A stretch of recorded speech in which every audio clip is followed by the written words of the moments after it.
Right, go on. Go on. Go on. Go on. Whoa.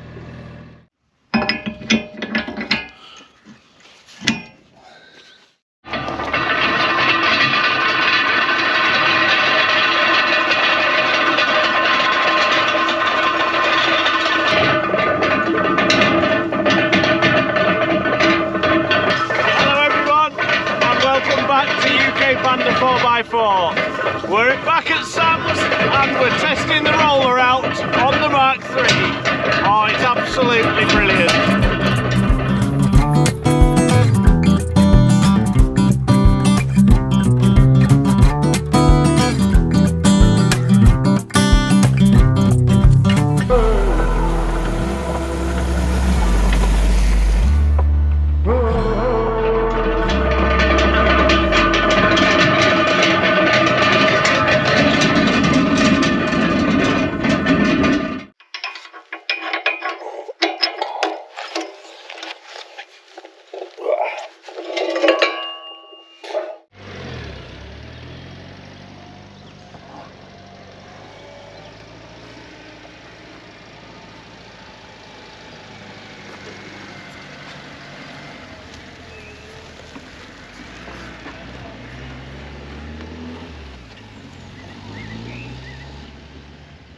Right, it's a grand evening for it. We've ditched the roller and Sam's just having a practice in the Panda around the campsite at the moment.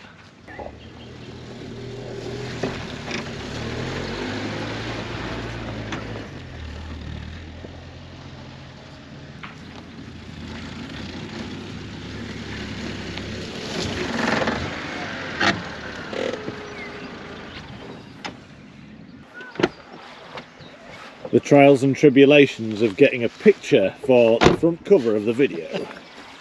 So yeah, it's just a good angle to show the diff guard without actually getting it on ramps. How did you tow with the roller on, Sam? Didn't even know it was there. Didn't even know it was there, apart from Alton Racket. You could, yeah, you could hear it, but the marching band with about 1,000 pans behind you. Yeah. Yeah, it does it. But that is a good photo. It's going to be great for round here though, isn't it, for having the roller now? Yeah. And get it all flattened out. And delivering logs to customers or just anything. It's a cheap runabout. It's a 300 quid car. Yeah. That gets good miles per gallon. Just have fun with it. That's it. That's what it's all about. Right, as much fun as we're having out here, we better get on with something, Sam. What are we doing today? We're going to look at the test fit the seats, see if we can do it, and oil change and filters. Very good. So we'll get on with the service and we'll go and have a look at these seats. Now then, I wanted to show you before we get into this, Sam's got a Grandad cushion on his seat. Let's have a look at this. It's a right thing. Look at this. Full on 70s spec brown as well. Yeah, because the seat cushion has collapsed, so if not, I've got a wire in the back of my back. Yeah, and this is one of the reasons why it's time to put these Mazda seats in, I think, as well, isn't it? Definitely. Ditch the back ones, so let's get rid of these front ones.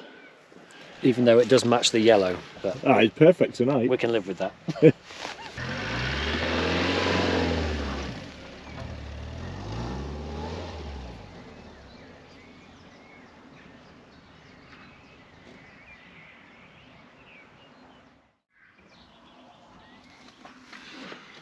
Okay, so we're going to get these seats out to have a look to start with. We're going to have to probably manufacture or fabricate some runners for these, unless we can get the original seats off the original runners and possibly look at how they'll fix to the MX seats.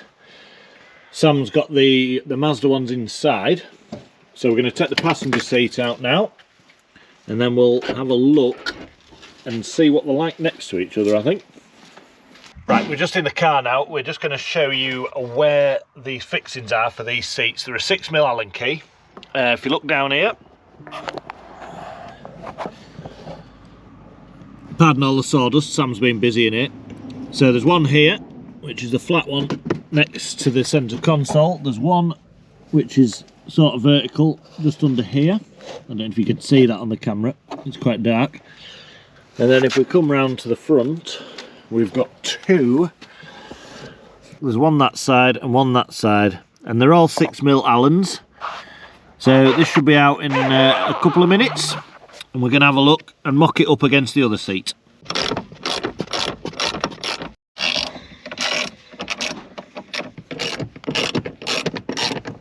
Right, we're all undone. Sam's just putting the kettle on, which I advised him towards doing, because I've only just finished work and we need some sustenance to get into this. So let's get this seat out. It's all unbolted now.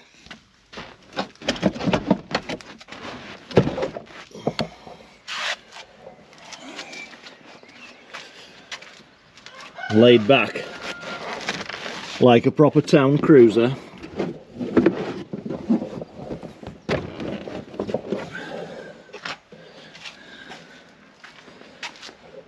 And out we come.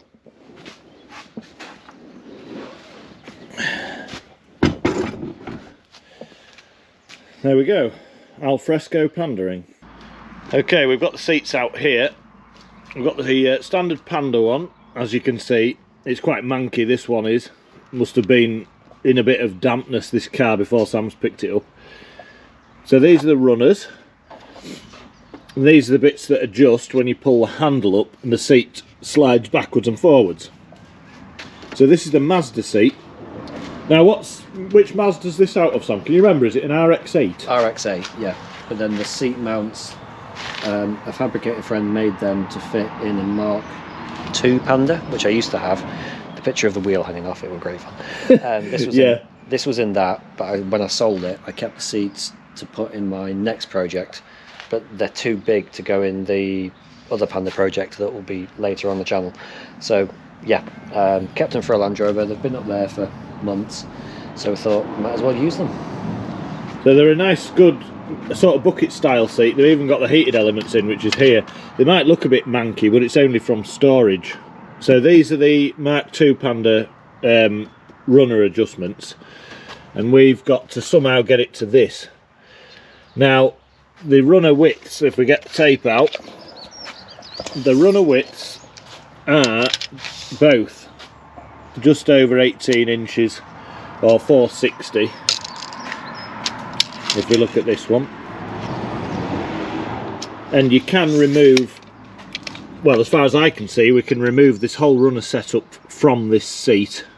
We take the backrest bolt out, and then these bolts here, and then we should just be able to slide it out of this rear catchment area, and that whole setup should come off that seat for us to reckon up and see what it's going to take to fit to this one.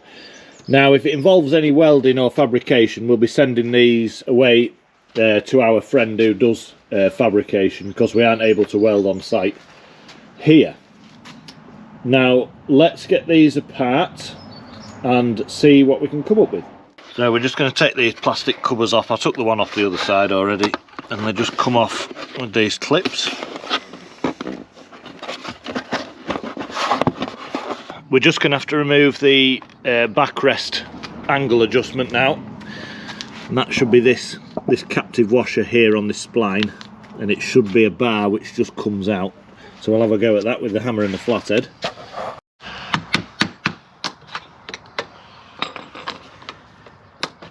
This will ping off, never to be seen again. You didn't want these seats, did you, Sam? Not unless anybody else wants them now. They're knackered. There's quite a few seats actually come up on our Facebook group if you ever need any replacements. It's mainly the driver's side for us, because the bolster goes on the side, and you can't. That's the granddad seat. Yeah, on yours it's the granddad seat. Yeah. Right, so we've got that locking clip there.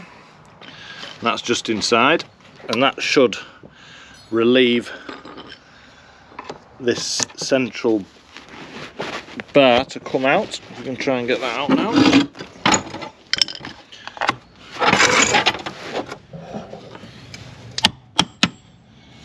There we go, and that should now come out.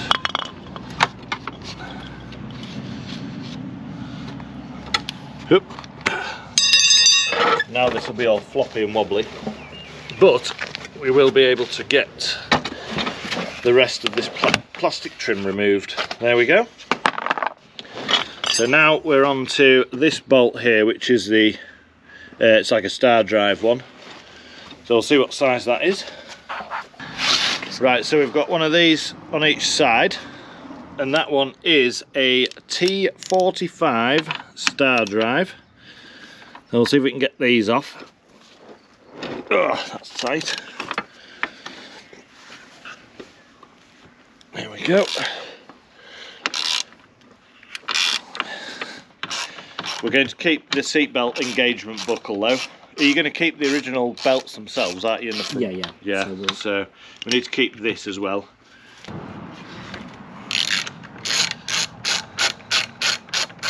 There we go. So this will marry up to Sam's original seat belts, which are still in the car itself. So we'll flip the seat over now and remove the other T45 on this side, and that should be the back of the seat completely undone. They're tight to start with, and then when you get into them they'll just ease up a bit. Got plenty of red Loctite on that. So that should be the back. Just want to go out a bit, Sam. That should be the back of the seat separated there. So it's only those two bolts that hold it in, and these areas hook onto the runners themselves just here. So that's the base of the seat with the runners. Now the next ones, I believe, is only these two here, and these again hook over these captive areas on the seat. So we'll take them two out next.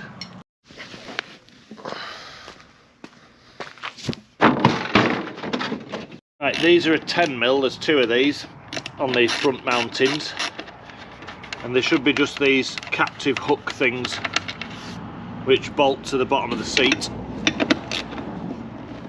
My aim is to remove this whole bar whilst it's still attached to the runners, in order to keep the runners fully square and engaged, because I reckon if you dismantle them too much, then I think they'll just go all skew if. Right, so there's the seat runner. So that's as it is to fit the Panda. Ultimately we need to now offer up these Mazda seats and see how far off we are when we're going against this.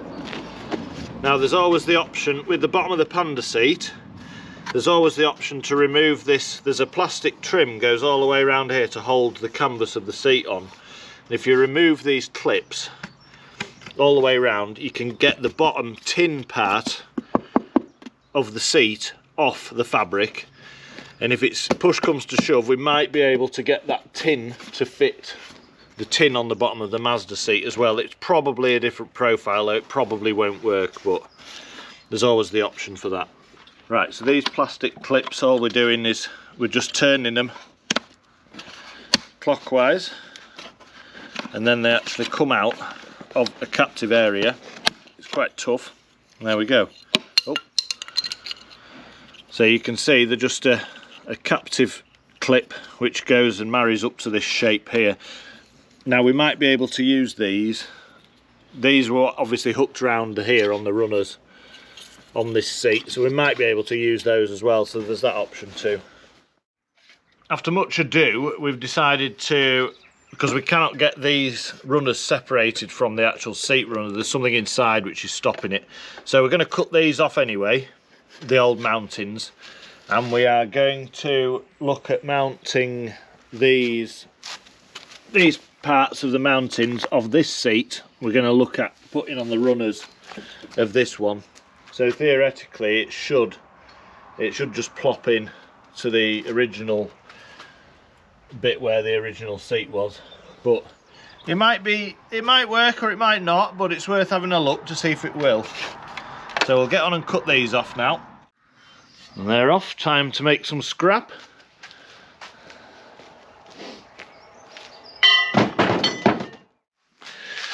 Right, cup of tea time once again. We've had all of this apart now, looking at the runners from the Panda and the runners from the Mazda. Even though it does line up and the measurements are the same, it's virtually impossible, as far as I can see, to remove these runners from this seat how we did the Panda one without having a right carry on. We've had all these covers off and everything, and just the way that this seat works and was manufactured, I believe it's going to be a very difficult process. So the other thing we've done, this seat sits far too low in the Panda, so it is going to need to be jacked up by a couple of inches to sit at this original height. So we're going to take these runners to our fabricator friend, and we're going to ask him to basically join the two, but have those mountings a couple of inches higher on these original runners. And I think that will be that, and you will have some Mazda seats in your Panda. So we're going to come back to that story. We're going to come back to this operation, and when Simon's been round all these and had a look and made something, we will show you exactly what he's done, and then hopefully that will help you in the future if you want to do the same job. Right, it's now dark. We spent far too long messing around with those seats. Sam wanted to go and try the lights out because they've only just been wired up, so this is going to be the first run of the light beam that we put on. Now, unfortunately, I've got nowhere to flipping sit now, have I? I'm going to have to crouch on the floor. It's going to be great. Alright, Sam, I'm just doing a high tower and I'm sitting in the back. Well, you've got plenty of leg room. There we go. There's the full setup. I'll have a look at the front. Oh yeah, that's bright, Sam.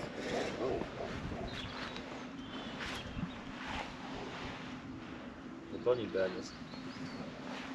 Bunny burner indeed. The artificial sunrise. Oh, yeah.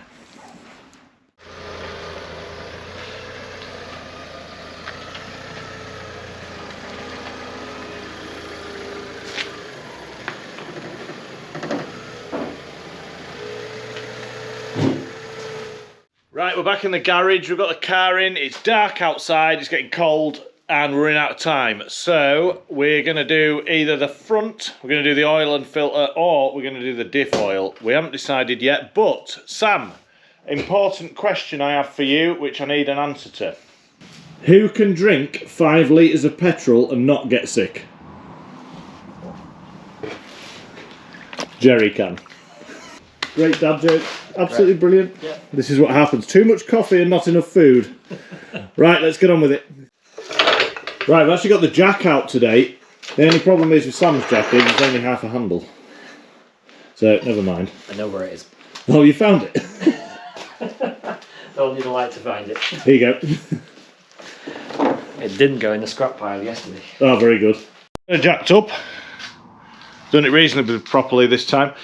Right, we need to pop the hood, man. It's already We done. need to pop the hood. Already done. Where's the thingy on this? Fiat's never break down. I've forgotten where it is. Speaking of Fiat's breaking down, have you seen our new t-shirt range? And the t-shirt specifically that says, "Fix it again tomorrow." You too can be cool just like us and wear our own merchandise. Or my own merchandise. Or your own merchandise. Right, well, I'm wearing some of ours very soon when it gets published. But for now, if you want to check out all of our merch, we've got loads of t-shirts and we've got hats coming up and mugs and things like that. It's ukpanda4x4.tmill.com. We'll put the address down here and a link down in the comments. Get yourself there, get some stuff ordered, and look cool just like us. Oh yeah. Right. Obviously this is the sump guard that we put on last time on the video. We've got these inspection panels, so we're going to try these out. This should be the oil filter inspection, and that one there should be the drain plug for the engine. So we'll get those off, and hopefully we'll be on the money with what we find underneath. Look at Sam's collection of grass growing in the centre bearing mount now. That's a proper job, is that? That's what all Pandas look like underneath, or should do.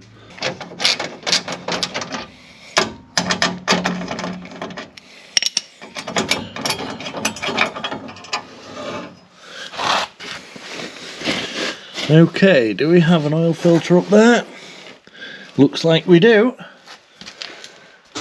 So that should access that one.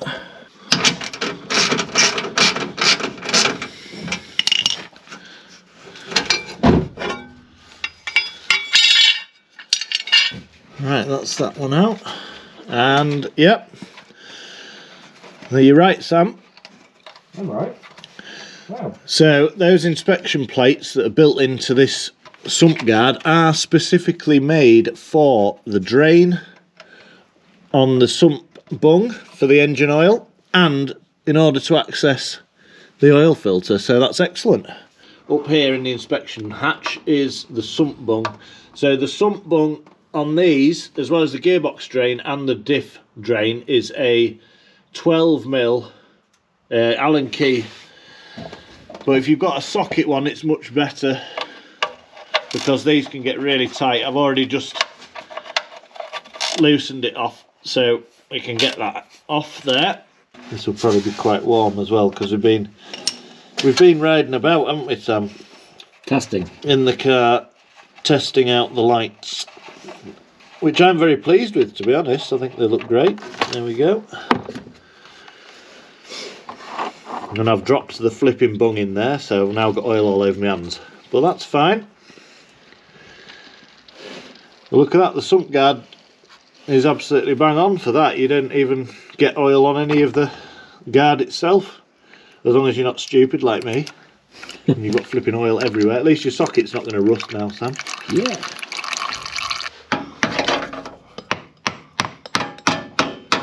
There we go.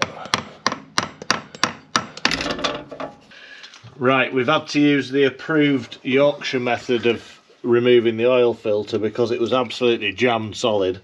I don't think this car's been serviced for a while. So it was the hammer and screwdriver through the side. And you've always got to be careful when you're doing that you don't do it too close to the bottom because you'll hit the splines on the receiver. You do it near the top. But it does mean you get hands like this. Right, we'll just let that drain down. We are going to drop the car off the jack so it flattens it out and it'll drain the final few bits of oil out of it. And then we will bang everything back together and chuck some oil in. Okay. Sump bung is going back in. Right.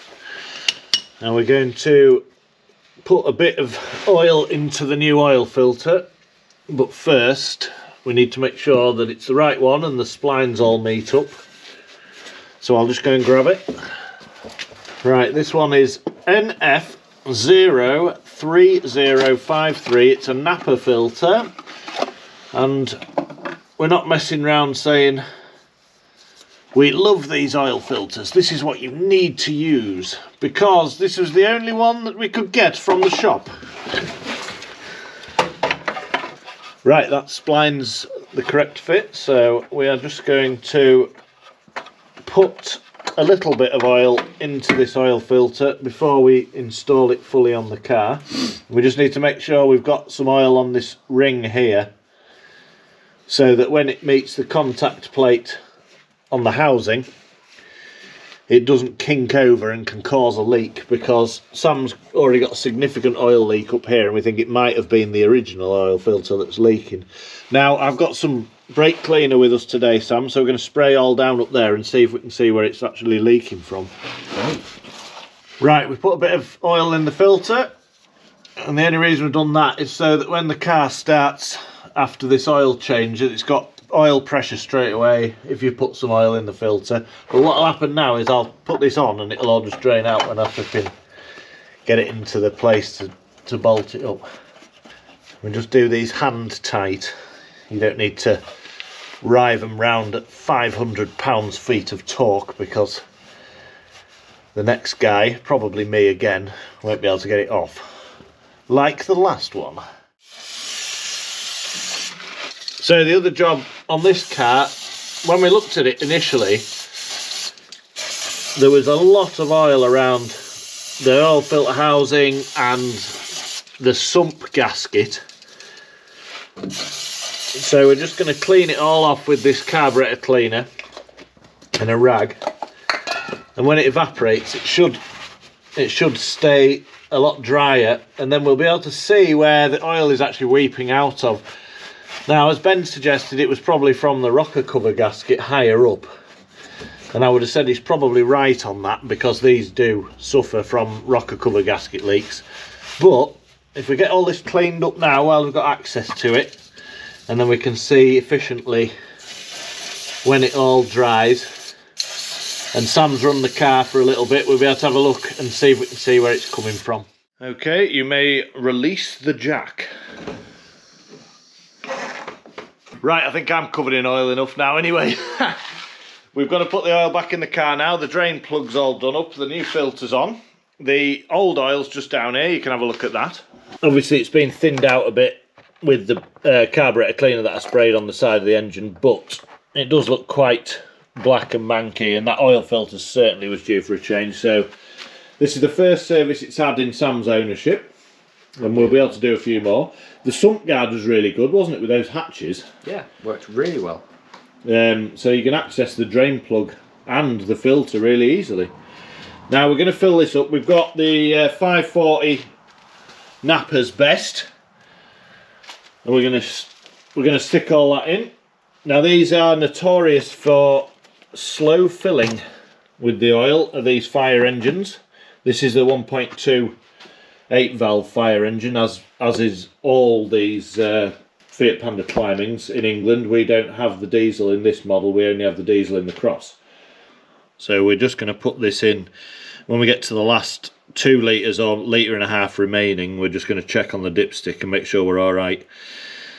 And then when you've run it tomorrow, just make sure, if it requires topping up, just make sure you top it up. Yeah, that's pretty good, that.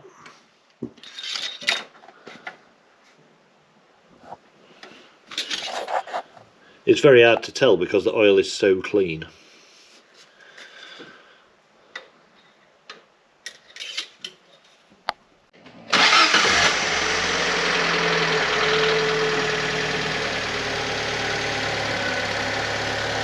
Lovely, nice and smooth. Lovely, lovely. Perfect. Right, that's the end of another evening's work on Marketplace's cheapest Panda. So what are we on for next, Sam? Next time, we didn't get a chance to do the diff this week, so we shall do the diff next week. Look at the diff, look at the lift kit, and see if I get any further on seats. Yes, yeah. So we're going to see Simon about these seats. It was a bit of a failure, wasn't it? We're going to admit it, but we don't really know about the runners and everything else to do with these seats, so it's worth taking it apart and having a look, and we know where we're going forward from here. So we will see you next time on UK Panda 4x4. Thank you very much for watching. We'll see you later. Bye. Bye.